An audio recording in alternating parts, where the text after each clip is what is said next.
عیسائیوں کا خدا یہودیوں کا خدا نہیں. بسم اللہ الرحمن الرحیم قل اعوذ برب الناس ملک الناس الہ الناس. وہ پوری انسانیت کا رب ہے, پوری انسانیت کا بادشاہ ہے, پوری انسانیت کا معبود ہے. تو قل اعوذ برب الناس ملک الناس الہ الناس. ناس کے معنی پوری انسانیت, خدا کس کا؟ پوری انسانیت کا. اچھا, اب یہ جو قرآن مجید آیا یہ کس کی کتاب؟ شہر رمضان الذی انزل فیہ القرآن ھدی للناس. یہ جو قرآن ہے نا یہ پوری انسانیت کے لیے ہدایت ہے. خدا ہے پوری انسانیت کا, قرآن ہدایت ہے پوری انسانیت کے لیے.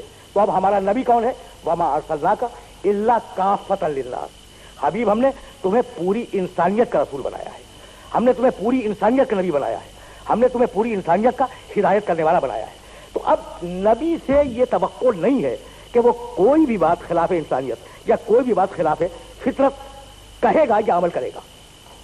دیکھیں یہ ہے وہ اختتامی مرحلہ جہاں میں دین انسانیت اور دین فطرت کو آپ کی خدمت سے پیش کرنا چاہ رہا ہوں. اب پوری انسانیت کا نبی ہے تو اب ایسے احکامات دے گا جو اس کی فطرت کے مطابق ہو. پوری انسانیت کا رسول ہے, ایسے پیغام اللہ کی طرف سے لائے گا جو پوری انسانیت کے لیے موافق ہو اور سازگار ہو. دیکھیے دنیا میں یہ اختتامی مرحلہ ہے. دنیا نے یہ تھیوری دی کہ جو تصادم ہے, جو ٹکراؤ ہے معاشروں میں, اس ٹکراؤ کا سبب یہ ہے کہ ایک کی طلب دوسرے کی طلب سے ٹکراتی ہے. اسے ذہن میں رکھیے گا. دیکھیے اگر میری طلب اور میری خواہش آپ کی خواہش سے نہ ٹکرائے تو جھگڑا نہیں ہوگا. میں بھی ایک چیز کو چاہتا ہوں, آپ بھی اسی چیز کو چاہ رہے ہیں, جھگڑا ہو جائے گا. تو ٹکراؤ کیوں ہوتا ہے؟ طلب کی وجہ سے. میری بھی خواہش ہے, میری بھی طلب ہے, آپ کی بھی طلب ہے. تو پوری انسانیت میں طلب ہے, اچھے مکان کی طلب, اچھی خوراک کی طلب, اچھے رفیق سفر کی طلب, اچھی زندگی کی طلب, اور ہر انسان کے اندر ہے. تو مفادات چونکہ ٹکرا رہے ہیں اس لیے جھگڑا ہے. تو کہاں, اب میں کیا عرض کروں, دنیا کے بڑے خطے میں پایا جانے والا مذہب, اس نے کہا کہ بھائی جھگڑوں کا حل یہ ہے کہ اپنے آپ کو طلب سے خالی کر دو, تمہیں سکون ہو جائے گا اور انسانیت کو سکون ہو جائے گا. اب چونکہ میرے سامنے پڑھے لکھے افراد تشریف فرما ہے, میں ایک کمنٹ کرنا چاہتا ہوں. دیکھیں تھیوری بڑی اچھی ہے کہ اپنے آپ کو طلب سے خالی کر دو تمہیں سکون مل جائے گا. تو سکون بھی تو ایک طلب ہے نا, تو طلب سے خالی کہاں ہوئے؟ بہت سیدھی اور بہت آسان بات میں نے اپنے سننے والوں کی خدمت میں کی. بھائی سکون کی خواہش خود ایک طلب ہے, تو آپ طلب سے تو خالی ہوئے نہیں. تو طلب سے انسان کو خالی کر دینا یہ خلاف فطرت ہے. اسلام اور اسلام کا رسول یہ طلب سے انسان کو خالی نہیں کرتے, بلکہ جو خواہشیں ہیں, جو انسان کے مطالبات ہیں, ان پر بند باندھتے ہیں, انہیں حد میں رکھنے کی کوشش کرتے ہیں. تو اسلام عین دین فطرت اور عین دین انسانیت ہے. وآخر دعوانا ان الحمد للہ رب العالمین. اعوذ باللہ